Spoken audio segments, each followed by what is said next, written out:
안녕하세요. 즐거운 초등영어의 지니쌤입니다. 자, 2학기 드디어 선선한 바람이 이제 불고 있습니다.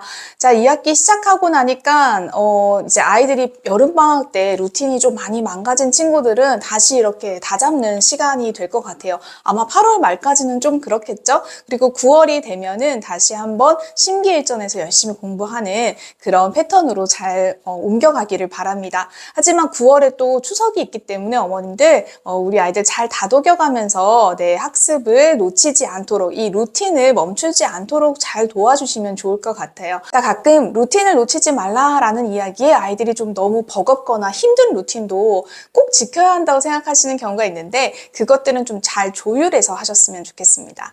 자, 오늘 제가 해드릴 이야기는요. 2학기가 이제 접어들고 나니까 엄마들 모임도 이제 막 슬슬 하기 시작하고 그리고 선배맘들도 이야기들을 좀 들으면서 도움을 많이 받는 경우들도 있지만 반대로 또 상처받으시는 경우도 많더라고요. 그래서 제가 오늘은요, 선배맘들의 이야기들을 굉장히 귀 기울여 듣는 것은 굉장히 중요하지만 이런 것까지 다 받아들이면서 상처를 받으실 필요는 없다라는 이야기를 좀 드리고 싶어서 오늘 영상을 찍게 되었습니다.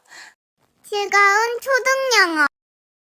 우리 먼저 선배맘들의 이야기를 듣다 보면은요, 굉장히 도움이 많이 되는 소스들이 많아요. 특히 뭐 학원 정보, 그리고 뭐 언제부터 뭐를 시작했다, 이런 다양한 정보들이 많은데 우선 우리가 주의해야 될 것들이 있어요. 그래서 제가 어떤 것들을 여러분들이 좀 주의하면서 그분들의 이야기를 귀담아 듣는 것이 좋은지에 대한 이야기를 좀 드릴게요. 자, 첫 번째는요, 바로 반드시 참고만 하셔라입니다. 참고만 하셔야 돼요. 자, 이거를 그대로 동네 엄마들인 경우에는요, 사실 이런 케이스들이 있어요. 어떤 아이가 어떤 특정 학원에 가서 레벨 테스트를 보고 그 레벨 테스트가 잘 나와서 그 학원을 잘 다니고 있었는데 그 친구가 뭔가 퍼포먼스가 되게 잘 나는 거예요. 결과가 되게 좋아서 엄마들이 이게 되게 좋대 라고 하면서 우르르 몰려가는 경우가 굉장히 많습니다. 제가 주변에서 보면 굉장히 많아요. 특히 그게 초등시기에 많이 나타나요. 사실 저 첫째가 중등이잖아요. 중등만 돼도요, 사실 엄마들이 그렇게 우르르 몰려다닐 수가 없어요. 왜냐하면 아이들마다 성적이 다 다르고 그 성적은 학교에서 인증을 해주기 때문에 학교에 성적표가 나오잖아요. 그럼 그 결과물이 있고 그걸로 학원에 이제 레벨 테스트를 볼 때도 그걸 가지고 학원 선생님과 상담을 하기 때문에 어느 정도 내 아이의 위치를 알게 됩니다. 그러면서 내 아이에 맞는 학원, 그리고 내 아이와 적절하게 이렇게 호흡이 잘 맞는 그런 곳을 스스로 찾게 되거든요. 근데 초등은 이 뭔가 결과물이 없고 무엇을 해야 될지가 너무 막막하다 보니까 이 엄마가 좋다고 하는 정보에 우르르 몰려가시는 경우가 있어요. 그래서 그 집에 첫째가 다녔는데 너무 좋았어. 그 집에 또 둘째가 다녔는데 너무 좋았어. 이런 학원들을 우르르 따라다니시는 경우들이 있거든요. 근데 저는 이렇게 바로 행동하지 마시고요. 어떤 학원이 좋대라고 하면 그 학원이 좋다라는 정보를 입수하시고 메모해 놓으시고 기억해 놓으시면 돼요. 거기에서 그치셔야지 우르르 레벨 테스트 같이 보러 가는 경우 있어요. 그거는 하지 않으셨으면 좋겠어요. 네. 그리고 레벨 테스트 같이 보러 갔을 때 우리 아이가 잘 보겠지라는 마음도 있으시지만 사실 그 레벨 테스트 보고 나면 결과 때문에 아무래도 수치적으로 아이들끼리 기분이 상하기도 하고요. 엄마들끼리 기분이 상하기도 합니다. 그리고 처음에 그 학원을 같이 들어갔다 하더라도 결국 그 학원에 끝까지 다 같이 남아있진 않아요. 그래서 어머님들이 잘 선택하셨으면 좋겠어요. 그리고 초등 시기에는 사실 이 엄마들이 회사를 다니시거나 그러면 아이를 적절하게 케어하기가 어려워서 돌봄의 기능으로도 많이 보내신단 말이에요. 그래서 우리 아이가 그 레벨이 맞지 않는 학원에서 굉장히 고생하고 있을 가능성도 있어요. 시간에 맞춰서 학원을 보내다 보니까. 그래서 이 학원이 좋대라고 해서 시간이 맞네? 그러면 우리 아이도 거기 넣어야겠다. 이렇게 선배맘들의 이야기를 듣고 무조건 맹목적으로 실천을 바로 하지 마시고요. 그냥 첫 번째, 참고만 해주셨으면 좋겠습니다. 자, 두 번째는요, 요즘에 이제 이런 경우가 있어요. 우리 동네에 있는 그런 선배맘들이 아니라 그 인플루언서 분들이나 또는 이렇게 뭐 책을 내신 작가님들 중에서 본인의 아이를 잘 키워서 좋은 대학에 보내신 경우 케이스를 보시게 되는 경우들이 많을 거예요. 그런 경우에도 여러분이 잘 보셔야 되는 거는요. 어떤 인플루언서 분이 이야기하는 어떤 그분들의 자녀 딱 한 명의 샘플이잖아요. 그래서 그 한 명의 샘플에 세팅된 세팅값이 우리 아이와 동일하지 않다라는 걸 반드시 기억하셔야 됩니다. 그래서 우리 아이가 가지고 태어난 게 뭔가 부족하다 이런 이야기를 하는 게 아니라 기본적으로 잘하는 것과 못하는 것이 아이마다 다 다릅니다. 즉 저희 집 아이 둘만 해도요. 큰아이와 작은아이가 너무 성향이 달라요. 그러니까 이 아이들은 태어나서부터 가지고 있는 세팅값이 다른 친구들이잖아요. 이런 친구들을 제가 똑같이 대하면 될까요? 안 되는 거죠. 그러니까 각각 다르게 어떻게 이 아이의 장점을 끌어내줄 것인가를 생각하는 게 사실 부모의 역할이거든요. 그러다 보니 우리 다르게 태어난 어떤 다른 세팅값을 가지고 애시당초 태어난 그런 아이의 특별한 하나의 샘플만을 보고 그거를 쫓지 않으셨으면 좋겠어요. 그리고 어떤 프로그램이나 또는 이런 방송이나 유튜브 이런 데서 나와서 말씀하시는 것들이 굉장히 일부분이잖아요. 그 아이를 키워온 세월이 거의 20년 가까이 되지만 그 중에 일부를 책으로 쓰고 또 방송에서 이야기하시는 거기 때문에 그거 말고 이면에 더 많은 것들이 있었을 거란 말이에요. 근데 그걸 우리가 다 가져올 수 없잖아요. 그러다 보니 얘도 당연히 참고만 하시는데 우리 아이가 그렇게 했는데 안 돼요 라거나 그렇게 했는데 왜 이게 문제가 되나 이 아이는 왜 못할까 하면서 아이를 탓하지 마시고요. 가지고 있는 어떤 장점이 좀 다른 거예요. 이해되시죠? 그래서 어떤 분이 이렇게 해서 이렇게 됐대 라고 하는 거는 약간 이런 것 같아요. 안 좋은 병에 걸렸었는데 그 병을 내가 산속에 가서 이것만 먹었더니 나았어. 이런 약간 에피소드 같은 거예요. 그래서 상황이 너무나 다르기 때문에요. 반드시 어머님들이 좀 참고하셔야 되는 거는요. 교육 전문가들이 이야기하는 다양한 군의 아이들을 다양하게 만나본 사람들의 이야기를 들으시는 게 가장 안전해요, 사실은. 가장 안전하고요. 그런 이야기들은 아주 기본적인 이야기예요. 베이직한 이야기죠. 그리고 공교육에서 하는 것들, 그 다음에 뭐 사교육 선생님도 마찬가지지만 아주 베이직한 대부분의 아이들이 이 정도 하면 이 정도 성취가 나옵니다라는 어떤 기준을 잡으시는데 필요한 것들을 먼저 장착을 하시고 그 다음에 그런 특이한 사례들 있죠. 그런 특이한 사례들에서 가져올 수 있는 것들이 분명히 있어요.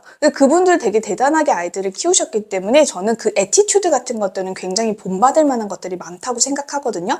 그래서 그런 것들을 취사 선택하셔서 우리 아이가 갖고 태어난 이 세팅값과 얼만큼 차이가 있는지, 즉 또 쉽게 또 말씀드리면요. 우리 동네에서 봐도 마찬가지예요. 전교 1등 아이와 우리 아이가 같은 학원에 다닌다고 해서 같은 결과값이 나오는 게 아니잖아요. 그 어머님이 아이를 대하는 태도를 가지고 내가 지금부터 대한다고 해서 아이가 전교 1등을 하는 게 아니잖아요. 그러니까 우리가 지금까지 어떤 기본 환경으로 아이를 키워왔고 어떤 마인드와 어떤 태도로 아이를 키워왔는가를 잘 돌아보시고 자, 우리 아이에 맞게 어머님들이 그런 정보들을 적용시켜 주셨으면 좋겠다라는 당부를 드립니다. 그래서 우리 아이가 그 책에 나오는 그 아이는 굉장히 잘 됐던데 똑같은 걸 해봤는데 왜 우리 아이는 안 될까라고 생각하지 마시고요. 우리 아이가 뭐가 부족한 게 아니에요. 갖고 태어난 장점이 다릅니다.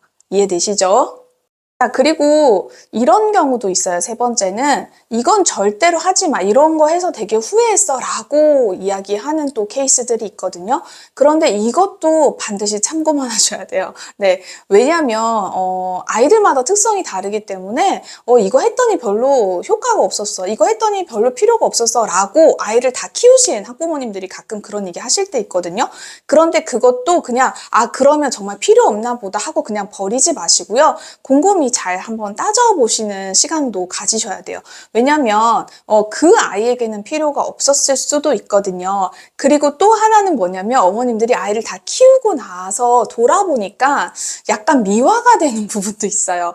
그래서 그 부분도 좀 조심하셔야 돼요. 예를 들면은 우리가 우리 아기들 어렸을 때 보면 이유식 하면 편식 안 하고 식습관 기르는데 되게 좋다고 하잖아요. 그래서 어렸을 때 이유식 막 하잖아요. 그리고 그리고 모유 먹이면 아이들 잔병치레 좀 덜하고 건강에 훨씬 좋다고 해서 초유도 막 먹이고 하잖아요. 그쵸?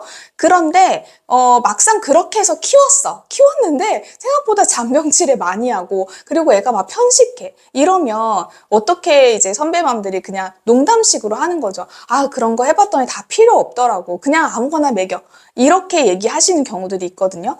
그런데 사실 아니잖아요. 그러니까 이게 아주 좋은 거잖아요. 좋은 습관을 길들이는 데 있어서 필요한 거잖아요. 필수적인 요소이기 때문에 사실 이런 것들을 그냥 깡그리 무시하고 아 그래 이유식 해봐야 필요 없대 라고 하면서 아무거나 먹이시거나 또는 모유 먹여봤자 별로 필요 없대 하면서 그냥 뭐 모유 수유 같은 것들 내가 할 수 있는 상황인데도 안 한다거나 뭐 이런 식의 결정을 하실 부모님들은 사실 안 계실 거라고 생각을 해요. 그러니까 그만큼 어찌 보면 사실 그렇게 했기 때문에 편식도 지금보다 덜한 거고요. 안 했으면 훨씬 더 많은 편식을 했거나 건강이 훨씬 안 좋아졌을 수 있지만 그때 그래도 그렇게 열심히 했기 때문에 지금 이 정도의 식습관을 갖고 있는 걸 수도 있잖아요. 그렇죠? 그래서 상황마다 다 다르기 때문에 그런 것들을 그냥 다 맹목적으로 아 이거 별로래 하면서 그냥 버리지 마시고요. 반드시 킵을 해놓으세요. 어머님이 생각하기에 어머님 가치관에서 그래도 꼭 해야 할 것 같아 라고 하시면 중심을 잡으시면서 하시면 돼요. 이게 바로 학습에 있어서는 독서 같은 거예요. 독서 아무리 시켜봤는데 공부랑 상관없더라고. 그냥 독서 대충 해도 돼 라고 하면 어머님들 마음은 편하시죠. 그렇게 들으면 아 맞아.